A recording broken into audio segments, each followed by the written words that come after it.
జై తెలంగాణ. అందరికీ ఉద్యమాభివందనాలు. దొంగలు కలిసిర్రు, దొంగ ఫిర్యాదులు చేస్తుర్రు, దోపిడి దొంగలంతా ఏకమై కుట్రలు బన్నుతుర్రు, నిరుపేద దళిత కూలిని రైతు కూలిని నష్టపరుస్తుర్రు. నక్క రాజలింగుకు నిజంగా న్యాయం చేయదలుచుకుంటే ఆ దోపిడి దొంగలను కలిసి రమ్మని చెప్పేసి నేను విజ్ఞప్తి చేస్తూ ఉన్నా. మరియు నక్క రాజలింగుకు సంబంధించినటువంటి న్యాయం ఏం జరగాలనో ఇక్కడ ఉంది. ఈ న్యాయ వ్యవస్థ ద్వారా జరుగుతున్నటువంటి న్యాయానికి మనందరం కలిసికట్టుగా పోరాడదాం. నిజంగా నక్క రాజలింగు కుటుంబానికి న్యాయం చేద్దాం. కానీ ఇక్కడ మీరు చేసే పని ఏంటి అంటే, నక్క రాజలింగుకు ఏదైతే భూమి పట్టా 14 గుంటలు గల్లంతైందో ఆ 14 గుంటలకు ఒక్కొక్క గుంటకు 60,000 రూపాయల చొప్పున 8,40,000 రూపాయలు నిండా ముంచడం కొరకే ఈ దోపిడీ దొంగలు కుట్ర పన్నిండ్రు అని అర్థమవుతూ ఉంది.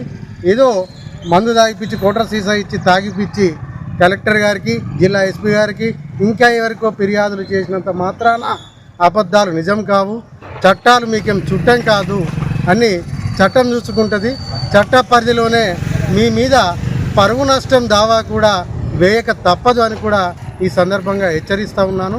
నిన్ననే గౌరవ జిల్లా కలెక్టర్ గారికి ఒక తప్పుడు ఫిర్యాదు నా పైన చేయించి ఆబండాలు వేయడం జరిగింది.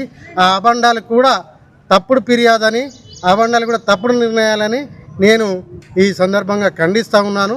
దాంట్లో ఒక 2 అధికారులను హోదాతో మెన్షన్ చేసి బదనాం చేసే ప్రయత్నం చేసిర్రు. అధికారులు చిత్తశుద్ధితో పనిచేస్తుర్రు. గతంలో ఇక్కడ అధికారులు కూడా ఈ దోపిడీదారులకు వత్తాసు పలికిర్రు కానీ ఇప్పుడున్న అధికారులు కాస్తో కూస్తో ప్రజలకు, రైతులకు న్యాయం చేయడానికి సిద్ధపడితే ఆ అధికారులను కూడా బదనాం చేయడానికి కొరకు వారి పేర్లతో హోదాలతోటి నిన్న ఫిర్యాదు చేయడం అనేది అపహాస్యం పాలు చేస్తుంది. కాబట్టి దోపిడీ దొంగలారా ఖబర్దార్, ఇప్పటికైనా మీ నిర్ణయాలు మార్చుకోవాలి. మీ పైన క్రిమినల్ కేసులు తప్పవు.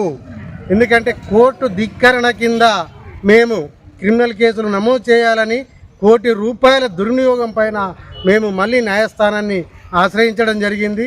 ఆ న్యాయస్థానం ద్వారా తప్పకుండా తీర్పు మరొకటి కూడా వస్తుంది. కోర్టు ధిక్కరణ జరిగిందని చెప్పేసి మరి దాని మీద ఈ దోపిడీదారుల మీద తప్పకుండా క్రిమినల్ కేసు నమోదు కాబోతుందని కూడా ఈ సందర్భంగా నేను తెలియజేస్తూ ఉన్నా. అది ఇముడ్చుకోలేకనే నా పైన కుట్రల కొద్దీ ఒకటి తప్పుడు ఫిర్యాదు చేశారు. మీకు అంత దమ్ము ధైర్యం ఉంటే నాతో పోరాడండి. కానీ ఒక నిరుపేద దళిత రైతు కూలిని అడ్డం పెట్టుకోవడం, అందులో నక్క రాజలింగు అనే ఒక వృద్ధుని అడ్డం పెట్టుకొని ఆటలాడడం అనేది సమంజసం కాదు అని నేను మీకు హితవు పలుకుతా ఉన్నా.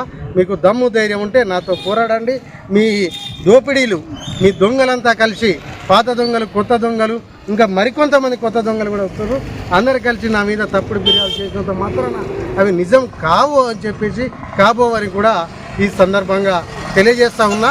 ప్రజలు అన్నీ గమనిస్తున్నారు. త్వరలోనే మీకు అందరికీ కూడా తగిన గుణపాఠం కూడా ప్రజలే చెప్తారని చెప్పేసి కూడా నేను ఈ సందర్భంగా హెచ్చరిస్తా ఉన్నాను.